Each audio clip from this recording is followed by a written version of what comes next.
Wait till you see what's coming. Just hang around. Hang around. Some people pay YouTube channels to get what you're going to get here for free. That's right. I'm in the mood for a video. How about you? By the way, this is Glenn Miller in the Mood original recording from back in the 1940s. Great piece of music. Let's get on into it. As we'd say down south, they get on down into that right there. All right, now, folks, when I tell you what I'm about to tell you, you guys are going to want to grab your torches and your pitchforks, and you're going to want to storm the castle. If you think what has been reported so far about government waste, taxpayer abuse, not being able to account for where the money goes, wait till you hear this out of the Epoch Times. Now, so far, the Department of Government Efficiency, which, by the way, was just a previous department that actually was just renamed to the Department of Government Efficiency. How many of you knew that? It was already actually started during the Obama presidency.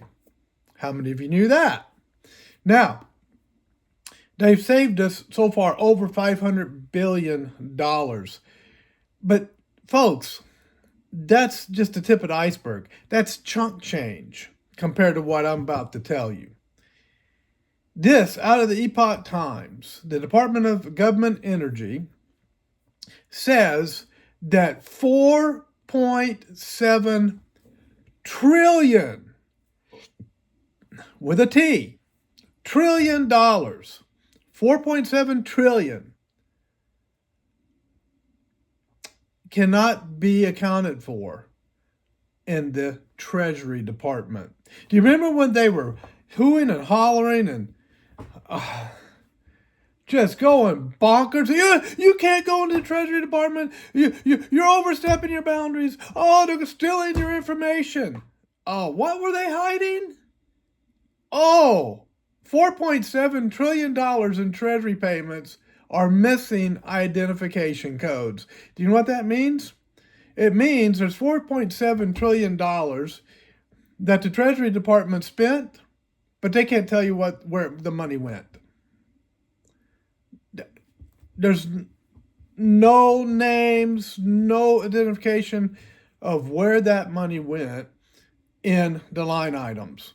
$4.7 trillion of your hard-earned money. These people do not live in the same world that you and I live in. It's clear.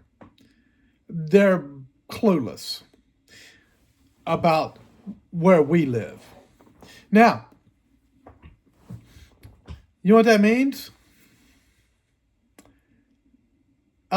That could be to the level of a criminal offense. Somebody might have to go to prison. This is the misappropriation of taxpayer dollars to the tune of $4.7 trillion. So my question is, who's going to prison? Who's going to prison? If you work for the Treasury Department, yeah, I think I would be shaking in my boots if I worked for the Treasury Department right now. I think I would be a little concerned about this one. Go ahead, grab your torches, your pitchforks, storm the castle. And if you were driving, I'm sorry, I forgot to give you a warning to pull the car over first. I hope you're okay. I hope you didn't swerve in the road. I hope you didn't run into anything when you were hearing this. I apologize if that was the case. I forgot to give a fair warning before I put this information out to you folks. $4.7 trillion? How many of you can even begin to relate to $4.7 trillion? That is so much money, most of us can't even imagine it. It's so far beyond where we live in our household budgets that we can't wrap our heads around it. And yet these people think, oh, it's no big deal. It's no big deal. Oh, just because, don't.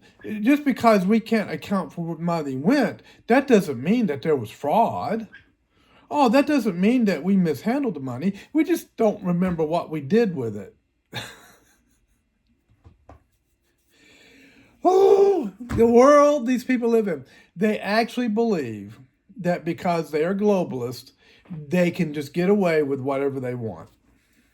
And no one will ever hold them accountable. This is what has brought the shock into Washington, D.C., the District of Criminals. I can think of two commandments of God that this violates. Number one, thou shalt not steal. If you take $4.7 trillion of taxpayer money and you can't tell us where you spent it, that's theft. And thou shalt not covet. Stop coveting our money that we work so hard for. I got more. This is the big one, though. $4.7 trillion gone because, I don't know, maybe I can look under the pillow, see if it's down there. Maybe I put it in the closet. I don't know. Where did it go? We forgot where we put it. We'll search around, see if we can't find the $4.7 trillion. Do you remember when they were complaining? Oh, you can't go into the Department of Treasury. You're stealing people's private information. Why were they squawking so much, folks? It's because they knew they could not account for $4.7 trillion.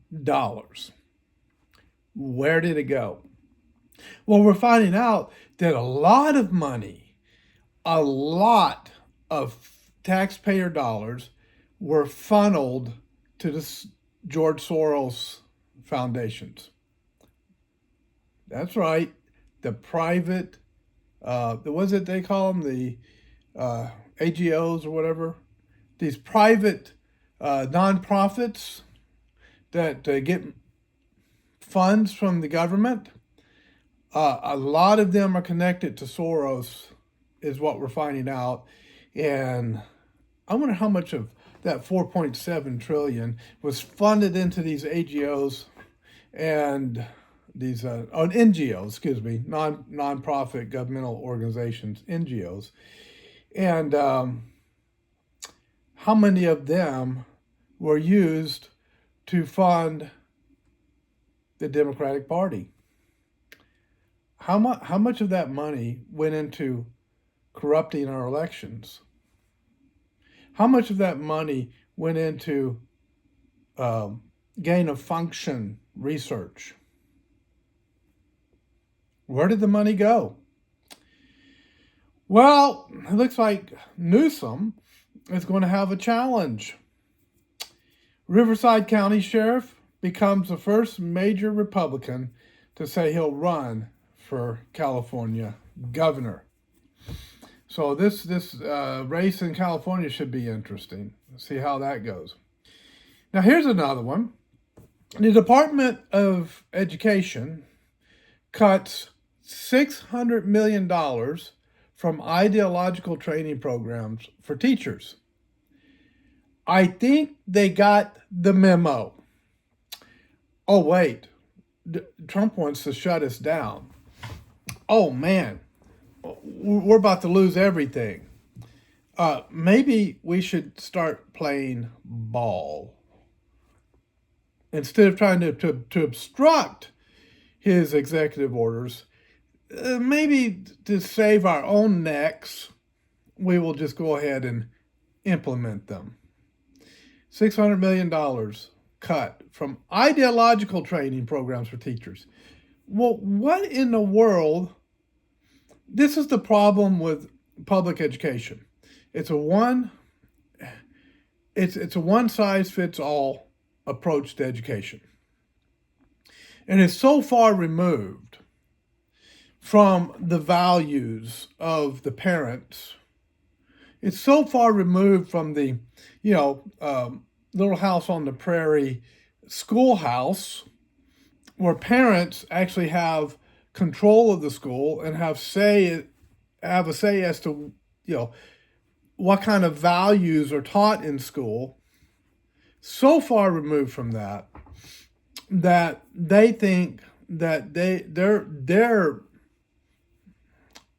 convoluted, twisted values can be shoved down the throats of our children. And they need to train their teachers to have those twisted values.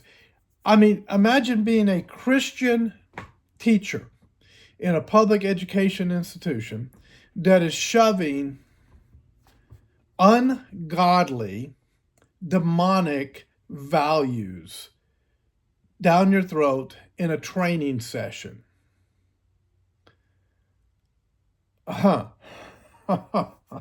This is why I don't think public schools at this point are worth saving. I really don't. Let them go. Send the money to the parents, and let them hire the teachers. Let them hire the people that they can form a co-op in a community, form their own school that it has no connection at all to any government, local, state, federal. Just take the government completely out of education. The government has no business being in education, because all education by its definition, education by its function, involves values, involves teachings of morals. That is, if you don't have that in education, you don't have education. That's not education. You're just throwing a bunch of facts out to create a robotic mind that is incapable of thinking. But when you are truly educating, you're challenging your students when it comes to values and morals and philosophy and logic.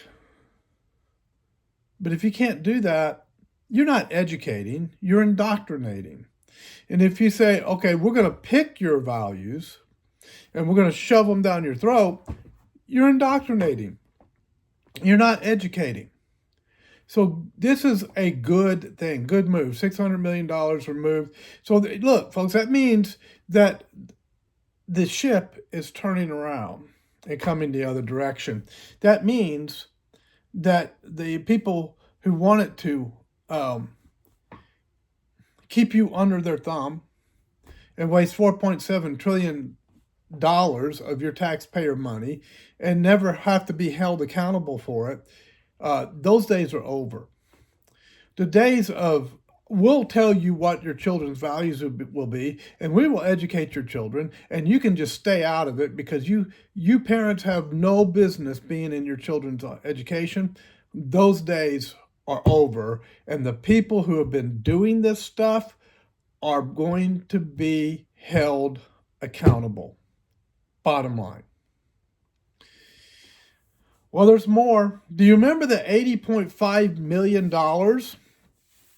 that was sent to New York for the purpose of housing illegal aliens in hotels in New York? And that money that should have gone to Hurricane Helene victims across all the way from Florida to Virginia, especially East Tennessee and North Carolina, and the victims in California of the fires in LA. $80.5 million could have gone a long way toward helping both all of those victims on the eastern seaboard and in California. But where did it go? It went to illegal aliens in hotels. Well, guess what? I'm going to show you the level of arrogance that these people have. New York City comptroller, that's the person who controls the money, is suing the Trump administration over withdrawing $80.5 million. You remember the money went to them, and then when Trump got in office, that money came right back to the federal government. They said, oh, no. That money was not allocated for housing illegal aliens. That's a misuse of federal funds. We're pulling that money back, and we're going to use it for what it's intended for. Remember, that money came out of FEMA.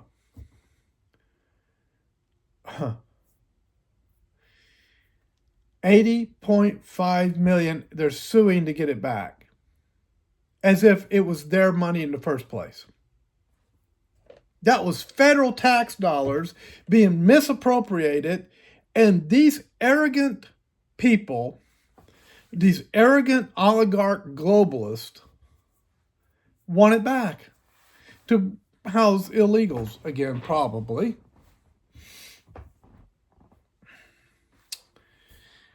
So, folks, I can't make this stuff up. You guys feel like storming the castle yet? Don't worry, you won't need to, because the castle has already been stormed. The castle has already been stormed, and the castle is now being looted by Doge and the Trump administration, and we the people who put them in there. There was another airline crash. Horrifying moment. Delta plane crashes, erupts into fireball on snowy Toronto runway. Captured on video. He hit hard when he landed. It burst into flames and flipped over. And by a miracle of God, everyone survived the crash. There were no casualties. A few injuries, but no casualties. That was a blessing. And I think one of the things that helped was it was a snowy runway. It was snowy. So I think the snow may have assisted in helping to control the fire, which was a good thing. So, but yeah, these planes keep going down. Now they say, oh, it's Trump's fault. It's Trump's fault. I didn't know that Trump was piloting all these planes. I mean, when does he have time to get into the pilot seat and pilot all these planes that are going down when he's busy in the Oval Office doing the job of the people? I mean, really? How's it his fault? Obama Biden, the last 4 years, there were more planes that went down over the last 4 years with Biden, someone put out, than have under Trump. But I don't blame Biden for the planes that went down in his administration. He wasn't piloting those planes. I mean, this is just ridiculous. No, first of all, things happen, okay? How many car crashes are there every year? Even after all of the attempts to keep people safe on the road, better cars, better tires, the rules of the road, setting safety items up in the road like red lights and stop signs and all of this stuff they do to try to keep roads safe, there are still collisions that kill people every year on the roads. You're going to have a certain number of airline accidents. Now, was this pilot error? Was there something went wrong with the plane? I don't know. Whoever investigates that will have to make that determination. But when planes went down in Obama administration, Biden administration, whatever it might be, I didn't go around saying, "Oh, it's the president's fault. It's the president's fault that these planes are going down." Nobody in their right mind does that. Okay. So here's another one. Chief Justice Roberts orders fired special counsel Hampton Dillinger to respond to Trump emergency appeal to court. That's out of the Gateway Pundit. And let me bring that one up for you.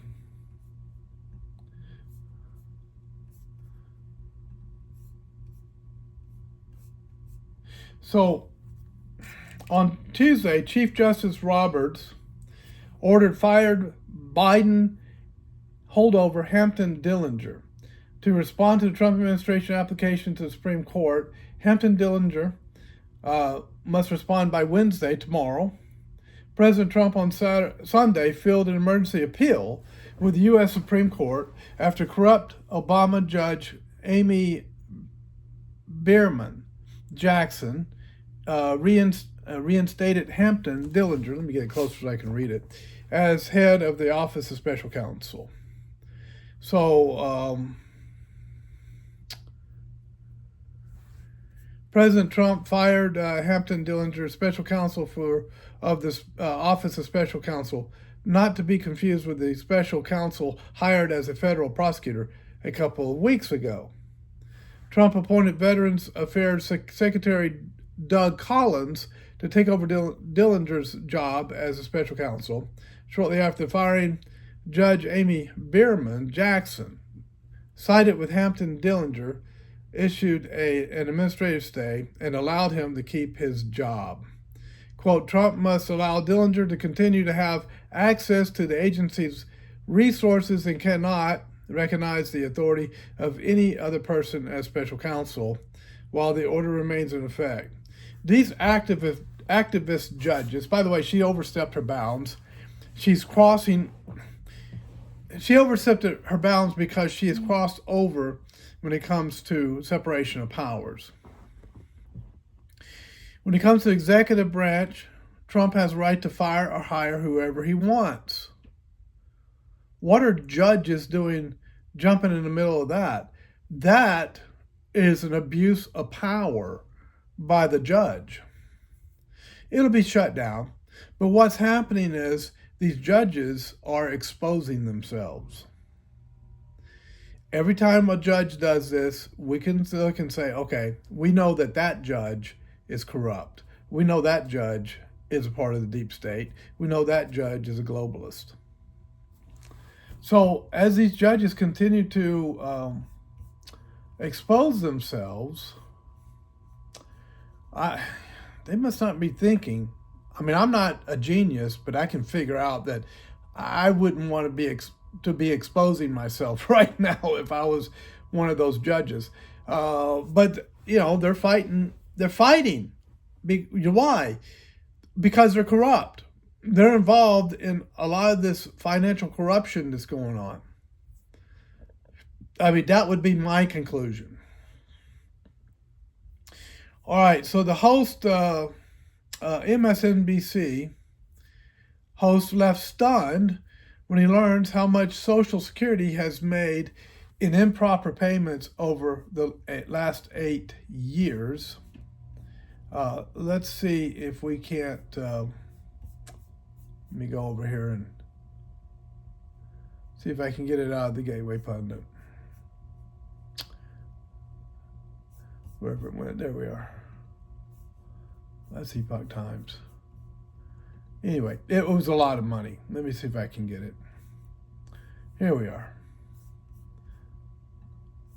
So listen to this video, folks. There was an Inspector General audit last year that showed over an 8-year period, the Social Security Administration made almost $72 billion in improper payments, a little less than 1% of payments in that time period. Now, the report also says that most of these improper payments were overpayments, not payments to deceased people or people who didn't qualify to receive these payments. At the same time, Jose, this effort by DOJ is to go through this agency like every other and try to weed out waste and fraud. Yeah, I mean, and also $72 billion, and that's without a comprehensive search. I mean, that's significant. there was an That's significant. 72 billion. Can you wrap your head around these numbers, folks? I mean, it's outrageous how much these people spend. I tell you one thing, I would not want them in charge of my household budget. I'd fire them, and I would fire them before I hired them. I'd trust my grandkids with my budget before I'd trust these people with my budget. Holy moly, these people are corrupt. All right. So, out of X, Libs of TikTok put this out. Just in, RFK Jr. to investigate rising chronic disease. And here's the list that is going to be under investigation. Ultra-processed food, electromagnetic radiation. I'm imagining that's probably like a microwave oven, maybe. Childhood vaccine schedule. Glyphosate and pesticides. Artificial food additives. SSRIs and antidepressants, and microplastics and more. I think the word for this video for today is accountability. Accountability is here. And it's shocking the Beltway, because the Beltway is not used to not being in power. They've always been in power. They've always been able to bully their way and shove their way through all of this kind of exposure. They could just shut it down anytime they wanted to. And they could do whatever they wanted without accountability. And anyone who tried to get in their way, they would just mow over them. But all of a sudden, the tables have turned. And they're getting a taste of their own medicine. And it doesn't taste good. It's making their stomach sour. And they don't like it. Well, welcome to our world. We don't like it either. So, this one's so good. Let me back this up. It's playing and I didn't want it to play. Okay, hold on. Let me make sure it's got volume. All right, hang on to your hats, folks. This one's good. Which federal employees are terminated? Well, in that case, the Secretary of Energy would be the one. I guess I should give a little bit of background. I'll back it up again so that you guys know. This is MSNBC. No, this is CNN this time, the Communist News Network. And Elon Musk is not an administrator nor an employee of DOGE. So she's trying to trap this gentleman who is, so here's the quote. You want to have a conversation about transparency? Let me ask you a question. Any idea where the $22 billion that the Department of Health and Human Services provided to illegal aliens is right now? I mean, money's just flying away every which way. We're going to have some good things at the end of the video, though. Just hang on. We got some good news. So listen to what they have to say. This is CNN, and I think she's interviewing the Chief of Staff. Chief of Staff for Policy. Stephen, thank you so much for taking time for us. So who is in charge of DOGE? The President of the United States. He's the administrator of DOGE? No, the DOGE is what was formerly U.S. Digital Services. It's an agency of the federal government that reports into the office of the Executive Office of the President, which reports to the President of the United States. Okay. The way that Article 2 works is the president wins an election, and then he appoints staff, including myself, including Mike Waltz, including Susie Wiles, including Elon Musk, and those staff report to him. Okay, well aware. So Elon Musk a week ago answered a question about transparency at DOGE. This is how he spoke about DOGE. Well, we actually are trying to be as transparent as possible. In fact, our actions, we post our actions to the Doge handle on X and to the Doge website. So all of our actions are maximally transparent. You hear him there. We post our actions. All of our actions are maximally transparent. Does Elon Musk know he's not in charge of Doge? Again, the president runs the government, then the president appoints advisors, including Elon, including myself, including all the other staff here at the White House, and then those staff in turn execute the president's commands and directions to all the agencies of the federal government. This is how democracy works, something that we treasure in America. The whole American people go to the ballot box, they elect the president appoints staff, the staff then administer his orders and directives across the whole U.S. government. Okay, Stephen, I get that, but this is important because we want to talk about who's making the decisions here. There were 300 employees, the National Nuclear Security Administration, you know about this. They were fired. The agency had to rescind those terminations because these were employees who were critical to maintaining the nation's nuclear stockpile. So then who is it making those decisions of which federal employees are terminated? Well, in that case, the Secretary of Energy would be the one. So what you're describing with the cuts in the Department of Energy, those are directed by the Senate-confirmed Secretary of Energy. Okay, so that was the Secretary of Energy's mistake.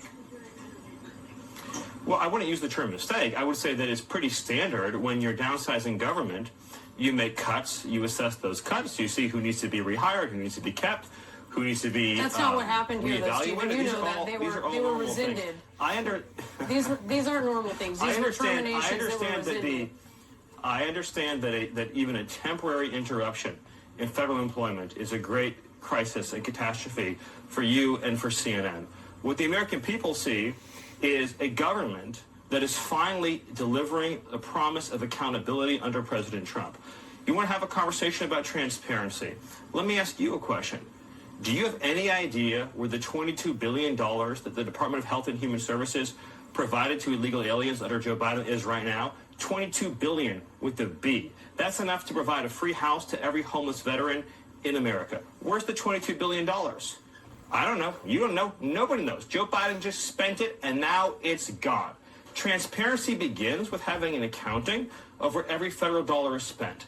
And God bless President Trump for leading this effort. Stephen, it seems like the crisis here had to do with the nation's nuclear stockpile. And for these particular federal workers, which I'm not, so this isn't my personal crisis, military members of the Guard and the Reserve. I don't think it's a crisis, and well, I you want to don't ask you think about it's this. well. Hold on. I don't think it's a crisis, Stephen, and you don't think it's a crisis. Then why are we talking about it? Military. If I don't think it's a crisis and you don't think it's a crisis, why are we talking about it? You do understand these are not reporters. Well, they need to stop being so biased and start reporting. Well, they don't know how to report, folks. They're not reporters. They're propagandists. Look up Operation Mockingbird. And anyone who tries to tell you that Operation Mockingbird ended, just remember they lied to you originally. They'll lie to you today. You want to know what these people are? Look up Operation Mockingbird. And as soon as they try to tell you it's a conspiracy theory, then you'll know they're trying to hide something. Chief of Staff. So what's the good news? Well, you got what, 4.7 trillion, 33 billion. I mean, how much money has just flown away? I mean, at least 5 trillion has flown away, and we don't even know. And that's what we know of. We don't know where it went. Trump went to NASCAR. How many of you caught this? Trump went to NASCAR. And, they did the whole thing where they took the presidential limousine onto the track and honoring the NASCAR fans and the NASCAR drivers and all of this. But how many of you noticed, okay, he had his granddaughter with him. Did you notice what she was wearing? She had black hat with gold lettering, Make America Great Again. She had a rainbow on her shirt. and she had ruby slippers on. Who sang Over the Rainbow, had ruby slippers, and walked down the yellow brick road made of gold? If you said Dorothy in Wizard of Oz, you would be correct.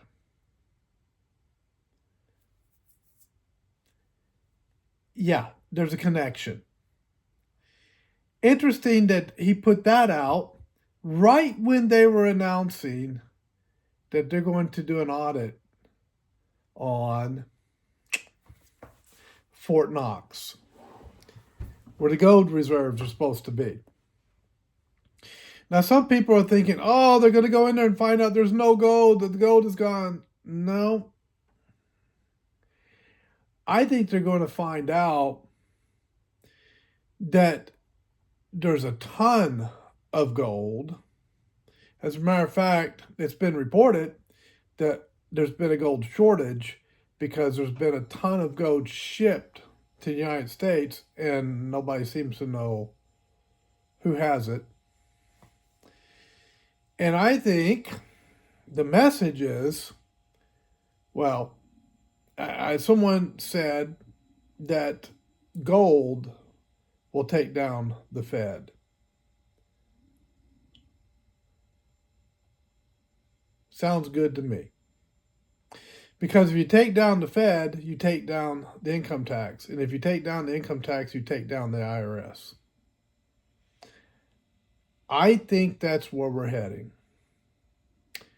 I think we're going, and it's surreal to me. It's completely surreal to me. I can't, it's hard for me to wrap my head around it. It's hard for me to imagine it because my entire life, I have lived under this economic slave system of income tax and IRS.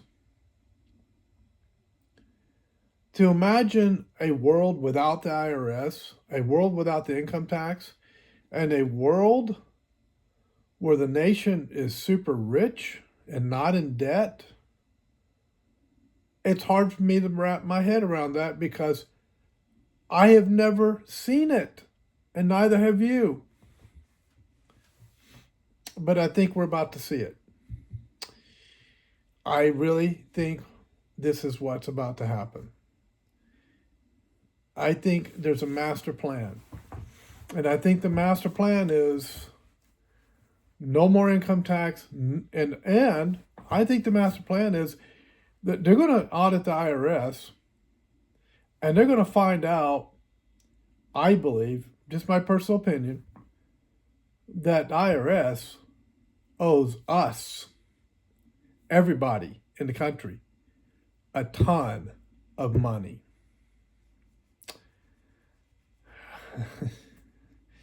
This is what I believe is going to happen. I also believe that $4.7 trillion out of the Treasury, that's going to be enough to put a whole lot of people in prison. And Trump is going to be able to replace those people with people of integrity that will do the job the right way. Because that money has gone somewhere and people can't keep an account of it, then there's corruption. People they're stealing the money, folks. They're stealing the money. Who's pocketing $7 trillion? Who's pocketing that money? We've turned a corner. We have turned a corner in society.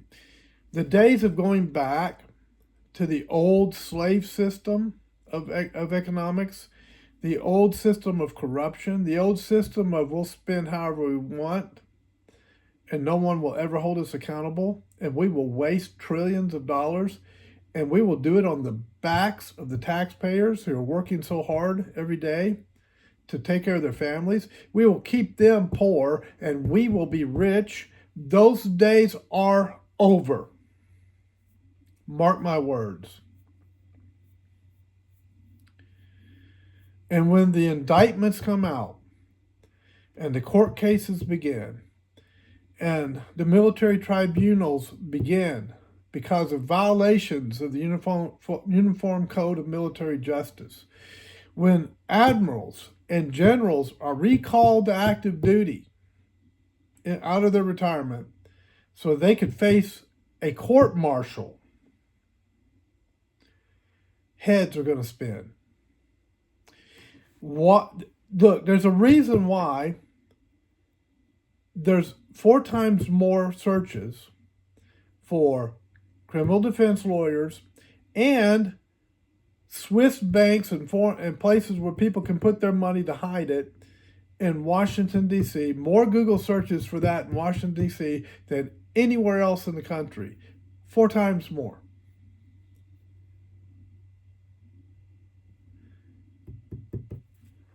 It's being exposed. The corruption is being exposed, and they're running. They're scared. There's panic in D.C. And I'm glad I'm alive to see it. I hope and pray that I'm right, because if I'm right, that means my grandchildren are going to have a very, very bright future. We're running up against the clock, folks. We're out of time. God bless. We'll see you next time on the C-Files.